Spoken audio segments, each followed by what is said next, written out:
मेरे प्यारे प्यारे सुनने वाले अल्लाह तुहानू सब नू खुश रखे।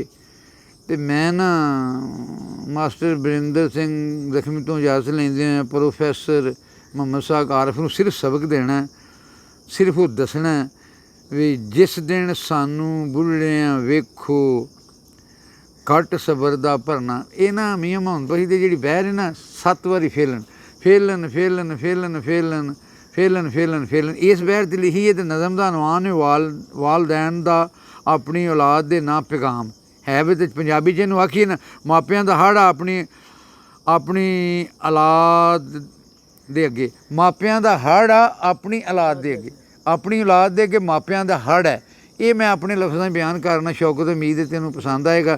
तो जे कोई शेर चंगा लगे ना तो दाद दे दी, ਉਹਦੇ ਨਾਲ शायर का जोश ਵੱਧਦਾ। जिस दिन सानू जेडे वालदैन ने बुढ़े मेरी उम्र के हो गए ने ज़्यादा, वो जो फिर बाबे बेकार नू बाहर सुट छड्डदे ने। ते जिस दिन सानू बुढ़ियां वेखो तो घुट सबर दा भरना, जिस दिन सानू बुढ़ियां वेखो घुट सबर दा भरना, तो उस दिहाड़े समझण दी कोशिश भी सानू करना। तो भुल जाइए असी गल जे कोई ते गुस्से ना होना, भुल जाइए असी गल जे कोई ते गुस्से ना होना। अपना बचपन ज़हन च रख के साडे कोल खलोना, अपना बचपन ज़हन च रख के साडे कोल खलोना। तो तुरन फिरन तो आजिज़ होइए ते तुसी सहारा बनना। पहला अपना कदम उस वेले ज़हन अपने विच रखना, ते ना घबराउणा ना शर्माउणा ना झकना ना डरना। हो जाइए बीमार कदी ते खर्च ये सोच के करना, तो तुहाड़ियां सदरां पूरियां करदियां उम्र है साडी बीती, तुहाड़ियां सदरां पूरियां करदियां उम्र है साडी बीती।